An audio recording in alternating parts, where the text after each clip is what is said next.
দৃশ্য অদৃশ্যের অনেক ক্ষতি আছে, এগুলো এখনকার সায়েন্স বিশ্বাস করে না। আর সায়েন্স বিশ্বাস করে না বলে যে আমরা বিশ্বাস করব না এমনটাও নয়, ঠিক আছে? নবী সাল্লাল্লাহু আলাইহি ওয়াসাল্লাম বলেছেন, রাতের বেলা তোমরা বাচ্চাদেরকে সন্ধ্যাবেলা ছেড়ে দিও না, সন্ধ্যাবেলা বাচ্চাদেরকে ছেড়ে দিও না, আগে ভালো করে সন্ধ্যাটা হয়ে যাক, যদি ছাড়তে হয় তারপর ছেড়ো।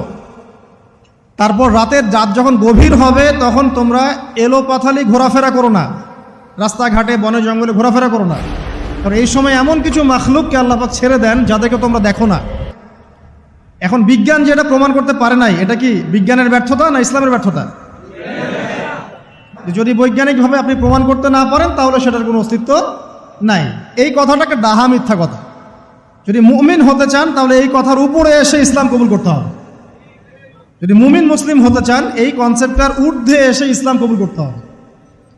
আল্লাহ রব্বুল আলামিন এবং তার রাসূল যা বলেছেন সেটাই চূড়ান্ত সত্য, সেটা আমরা প্রমাণ করতে পারি বা না পারি, এটাকে অন্ধভাবেই বিশ্বাস করতে হবে। এটাই হচ্ছে একটা মৌলবাদী কনসেপ্ট। আর এভাবে ইসলামের মৌলিক বিষয়গুলোকে না মানলে কেউ মুসলিমই হবে না। কথা কি বুঝতে পারছেন? আচ্ছা, তিনি বলছেন রাতের বেলা এমন কিছু মাখলুক বের হয় যাদেরকে তোমরা দেখো না। দুষ্ট জিন বের হয়। কি বের হয়? জিন জাতি নাই পৃথিবীতে? আল্লাহ পাক সূরা জিন নামে একটা গোটা সূরা নাজিল করেছেন, করেন নাই? হাফেজ আছে না এখানে মানুষ? কুলু হিয়া ইলাইয়া আন্নাহু ইসতামা নাফারুম মিনাল জিন্নি ওয়া ক্বালু ইন্না সামি'না কুরআনান আজাবা। জিনদের একটা দল কোরআন শুনে বলেছিল যে আমরা অদ্ভুত আজব একটা কোরআন শুনেছি। তারপর তারা গিয়ে তাদের কওমের কাছে ইসলামের দাওয়াত দেয়, ওই কওম ইসলাম কবুল করে। এটা নবী সাল্লাল্লাহু আলাইহি ওয়াসাল্লামের জীবনের সেই সময়কে ঘটনা যখন নবীজি তায়েফ থেকে ফিরে আসছেন। তায়েফবাসী তাকে অত্যাচার করলো, তিনি নাখলা উপত্যকায় এসে নামাজ পড়ছেন, ওই নামাজের কেরাত শুনে জিনরা ইসলাম কবুল করেছে। তো সূরা জিনে আল্লাহ পাক এই কথা নাজিল করেছেন। তো আল্লাহ পাক যে বলছেন জিন জাতি আছে, আল্লাহ কি মিথ্যা কথা বলছেন? নাকি নাসা যখন বলে এলিয়েন আছে তখন ওইটা সত্য, আর আল্লাহ বলছেন জিন জাতি আছে এটা মিথ্যা? তা আমাদেরকে আবার নতুন করে মুসলমান হওয়া লাগবে এখন না? আমাদের কনসেপ্ট চেঞ্জ হয়ে গেছে। আবার দেখেন আল্লাহ পাক বলছেন সূরা জারিয়াতের 56 নম্বর আয়াতে, ওয়ামা খালাকতুল জিন্না ওয়াল ইনসা ইল্লা লিয়াবুদুন, আমি জিন আর মানুষকে শুধু আমার ইবাদত করার জন্যই সৃষ্টি করেছে। তাহলে দুটো জাতি পাওয়া গেল, জিন এবং মানুষ। জিন কিসের তৈরি? আগুনের তৈরি। মানুষ কিসের তৈরি? কাদামাটি। ফেরেশতা কিসের তৈরি? নূরের তৈরি। তো এই যে সৃষ্টির বৈচিত্র্য, এটা কার সৃষ্টি? তো সেই আল্লাহ পাকের জ্ঞান সবচেয়ে বেশি না আমার জ্ঞান সবচেয়ে বেশি? সে আল্লাহর পক্ষ থেকে যখন কোরআন এবং হাদিস নাজিল হবে তা আমি অন্ধভাবে মানবো না, নাকি আমি আল্লাহকে চ্যালেঞ্জ করবো ইবলিসের মতো?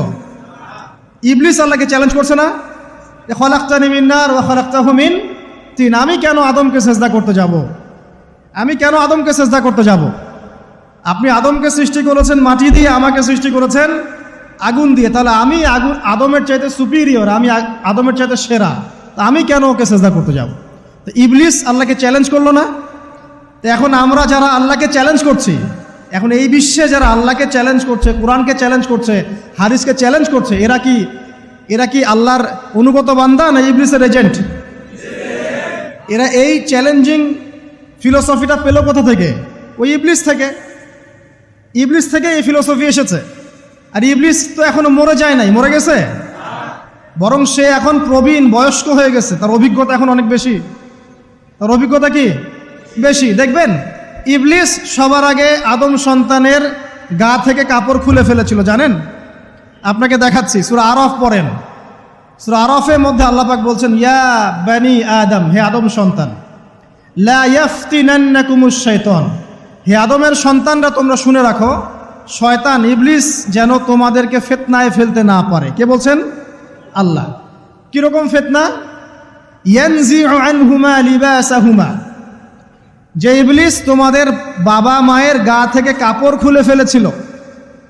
ইয়া বানি আদম লা ইয়াফতিনান্নাকুমুশ শাইতান কামা আখরাজা আবাওয়াইকুম মিনাল জান্নাহ ইয়ানজিউ আনহুমা লিবাসাহুমা।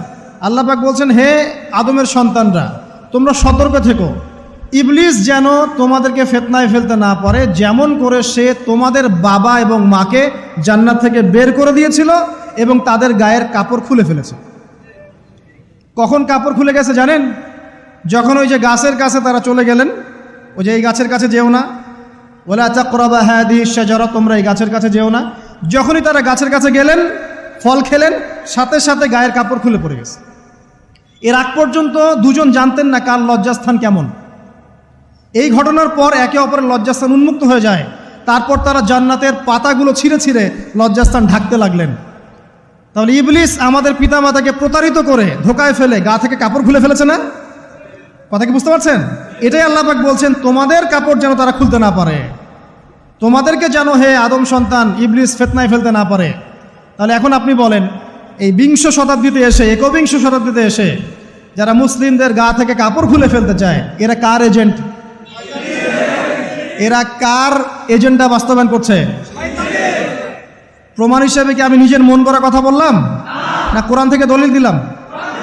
কোন সূরা? সূরা আরাফ এর প্রথম 3টা পৃষ্ঠা পড়েন, ডিটেইলস লেখা আছে।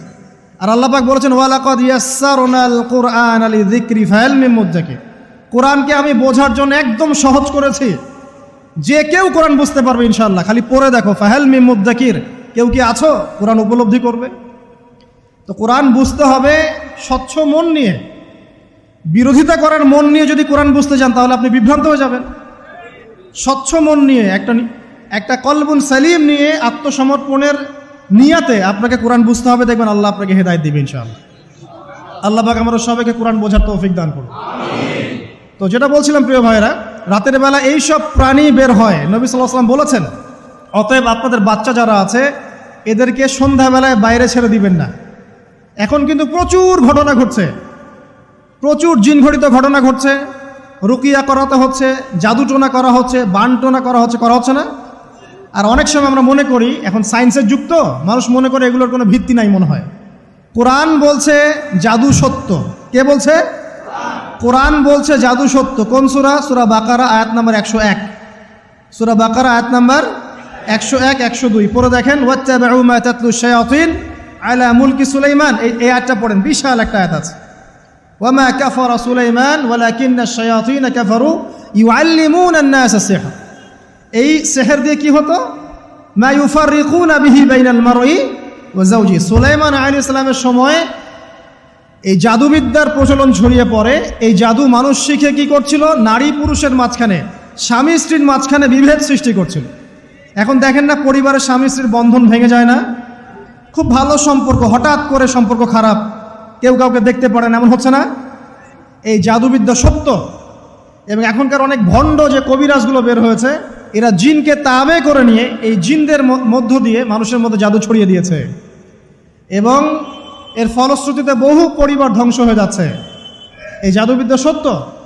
রাতের বেলা ঘুমানোর সময়ও আয়াতুল কুরসি তেলাওয়াত করতে হয়। এই হাদিসের রাবি হচ্ছেন আবু হুরায়রা রাদিয়াল্লাহু তাআলা আনহু, যাকে নবী সাল্লাল্লাহু আলাইহি ওয়াসাল্লাম গনিমতের মাল পাহারা দেওয়ার দায়িত্ব দিয়েছিলেন। তো প্রথম রাতে আবু হুরায়রা রাদিয়াল্লাহু আনহু লক্ষ্য করলেন যে মাল চুরি করার জন্য একজন এসেছে। তিনি চোরকে ধরলেন। চোর খুব অনুনয় বিনয় করল যে আমার অবস্থা খুব খারাপ, খুব দরিদ্র, আমাকে ছেড়ে দাও। আবু হুরায়রা রাদিয়াল্লাহু আনহু তাকে ছেড়ে দিলেন। পরের রাতে সেই চোর আরও একবার আসলো, তিনি আবার তাকে ধরলেন, আবারও ছেড়ে দিলেন। তৃতীয় রাতে তিনি তাকে ধরলেন এবং বললেন, এবার তোমাকে আমি ছাড়ব না।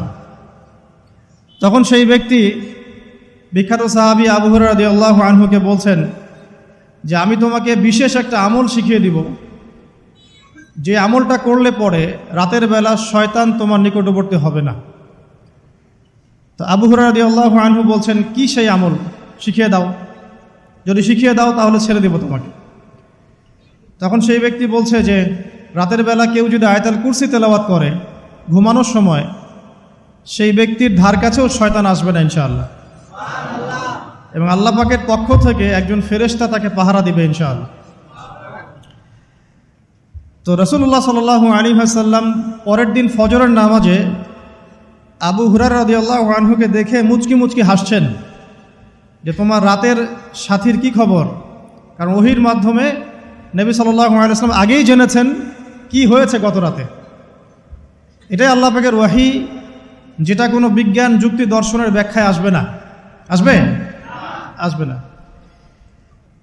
তো আবু হুরায়রা রাদিয়াল্লাহু আনহু বলছেন যে আমি তো ইয়া রাসূলুল্লাহ তাকে ছেড়ে দিয়েছিলাম, পরে আবার এসেছে, আবার ধরেছি, আবার ছেড়ে দিয়েছি, আবার এসেছে। এবার ছাড়বো না পণ করেছিলাম, কিন্তু এবার সে আমাকে একটা আমল শিখিয়ে দিয়েছিল, তো এই আমল শেখানোর বদৌলতে আমি ওকে ছেড়ে দিয়েছি। কি আমল? রাতের বেলা আয়াতুল কুরসি তেলাওয়াত করলে শয়তান নিকটবর্তী হবে না, এবং রাতের বেলা একজন ফেরেশতা আল্লাহর পক্ষ থেকে ওই ব্যক্তিকে পাহারা দিবে ইনশাআল্লাহ। তো রাসূলুল্লাহ সাল্লাল্লাহু আলাইহি ওয়াসাল্লাম বলছেন এই কথা শুনে যে তোমার কাছে এসেছিল সে হচ্ছে ইবলিস, শয়তান। সে যতগুলো কথা বলে তার বেশিরভাগ কথাই সে মিথ্যা বলে, তবে এই কথাটা সে সত্য বলেছে। তার মানে আয়াতুল কুরসির ফজিলত কে জানিয়ে দিল? তাহলে জ্ঞান যদি সত্য হয়, জ্ঞানটা যদি সত্য হয়, মানে আল্লাহ এবং তার রাসূলের দলিল থাকে সেখানে, তো সেই সত্য জ্ঞানটা নেয়ার ব্যাপারে কোনো প্রতিবন্ধকতা থাকবে? থাকবে না। যে কোনো ব্যক্তি এমন কোনো কথা বলুক যেটা কোরআন এবং সুন্নাহর সাথে মিলে গেছে, এই কথা নিতে কি কোনো আপত্তি আছে? নাই। আর যে কোনো ব্যক্তি যত বড় আলেম হোক আর স্কলার হোক আর বুদ্ধিজীবী হোক না কেন, তার কথা যদি কোরআন সুন্নাহর সাথে না মেলে সেই কথা কি আমরা গ্রহণ করব? এই সহজ কথাটা মেনে নিলে কিন্তু মুসলিমদের মাঝে কোনো ইখতিলাফ থাকে না। তারপরেও হয়তো কিছু মতপার্থক্য থাকবে, সেটা ইসলামের সৌন্দর্য, সেটা ইসলামের সৌন্দর্য। যেমন আপনি ফজরের আগে বেতরের নামাজ পড়ছেন, তাহাজ্জুদের নামাজ পড়ে বেতরের নামাজ পড়ছেন, তারপরে 2 রাকাত সুন্নত পড়ছেন, তারপরে ফরজ পড়ছেন, ঠিক আছে? এই আমলটা নবী সাল্লাল্লাহু আলাইহি ওয়াসাল্লাম কর্তৃক স্বীকৃত এবং সুন্নাহ। এখন কেউ যদি ঘুমানোর আগেই বেতের নামাজ পড়ে ফেলে, ঘুমানোর আগেই সে বেতের নামাজ পড়ে ফেলে, শেষ রাত্রে যদি নফল নামাজ পড়ার সুযোগ হয় পড়লো, পরে সুন্নত পড়ে ফজরের 2 রাকাত ফরজ পড়লো, তার আমল কি বাতিল? তো বেতরের নামাজ ঘুমানোর আগে পড়লেও চলে, শেষ রাত্রে পড়লেও চলে। ইসলামের এটা সৌন্দর্য না? সৌন্দর্য। মনে করেন যে আপনি জোহরের আগে, ফরজ নামাজের আগে 4 রাকাত সুন্নত পড়লেন, পড়েন না? আচ্ছা, এটা হাদিস থেকে প্রমাণিত তো? আচ্ছা, কেউ যদি 2 রাকাত সুন্নত পড়ে হবে না? হবে না? এটার হাদিস নাই? আছে। তাহলে এটা সৌন্দর্য না? এটা সৌন্দর্য। কখন এটা আমল করলেন, কখন ওইটা আমল করলেন। আচ্ছা, এরকম বলতে গেলে রাত শেষ হয়ে যাবে আসলে। মানে অসংখ্য আমল আছে যেগুলো ইসলামের সৌন্দর্য। রাসূলুল্লাহ সাল্লাল্লাহু আলাইহি ওয়াসাল্লাম সাহাবায়ে কেরামের যুগে এভাবেই সাহাবীরা আমল করেছে। আর এখন কি হয়েছে, আমরা ওই যে হাতির 7 কানার হাতি দেখার গল্প আছে না? কেউ বলেছে হাতি হচ্ছে খাম্বার মতো, কেউ বলেছে কুলার মতো, কেউ বলেছে হাতি হচ্ছে কি বলেন, এই যে কি সুচালু কিশোর মতো। আসলে পুরো হাতি সম্পর্কে এদের কারোই ধারণা ছিল না। আমাদের সমস্যা হচ্ছে আমরা ইসলামের অংশ বিশেষকে ফলো করি, এর বাইরে কিছু পেলে আমরা মনে করি সেটা আর ইসলামে নাই। তাই হয় না? আমি যতটুকু জানি বুঝি এতটুকু আমল করি, এর বাইরে যদি কোনো দলিল থাকেও সেটা মানার ব্যাপারে আমাদের আগ্রহ থাকে না। তখনই কিন্তু ইসলামকে নিয়ে আমরা এই যে দলীয়করণে চলে যাই, আর আস্তে আস্তে মুসলিম উম্মার ঐক্যটা নষ্ট হয়। ঐক্য নষ্ট হতে হতে আজকে কি অবস্থা এটা তো দেখতেই পাচ্ছেন। তো আগে ওই জায়গাটা শেষ করি। নবী করিম সাল্লাল্লাহু আলাইহি ওয়াসাল্লাম রাতের বেলা এই আমলটা করতেন। কি করতেন? আয়াতুল কুরসি তেলাওয়াত করতেন। আরেকটা গুরুত্বপূর্ণ আমল, সেটা হচ্ছে সূরা বাকারার শেষের 3টা আয়াত তেলাওয়াত করতেন। কয়টা আয়াত? কোন কোন হাদিসে আছে 2টা আয়াত। এই যে 3টা আয়াত কোন হাদিসে, আবার কোন হাদিসে 2টা আয়াত। কেউ যদি 2টা পড়ে তার আমল কি বাতিল হবে? আর যদি কেউ 3টা পড়ে আরও ভালো, উত্তম। ঠিক আছে, তো শেষের 3টা আয়াত হচ্ছে লিল্লাহি মা ফিস সামাওয়াতি, এখান থেকে নিয়ে ফানসুরনা আলাল কওমিল কাফিরিন পর্যন্ত। নবী সাল্লাল্লাহু আলাইহি ওয়াসাল্লাম বলেছেন রাতের বেলা কেউ যদি এই আমলটুকু করে, শুধু এতটুকুই পড়ে, সূরা বাকারার শেষের 3টা আয়াত বা 2টো আয়াত, সারা রাতের জন্য যথেষ্ট হয়ে যাবে ইনশাআল্লাহ। মানে সারা রাত নফল পড়লে যে নেকি হইতো, আপনার এই আমলটা করলে সে নেকি হয়ে যাবে ইনশাআল্লাহ। এবং আরেকটা ব্যাখ্যা হচ্ছে সারা রাতের দৃশ্য অদৃশ্যের যে ক্ষতি আছে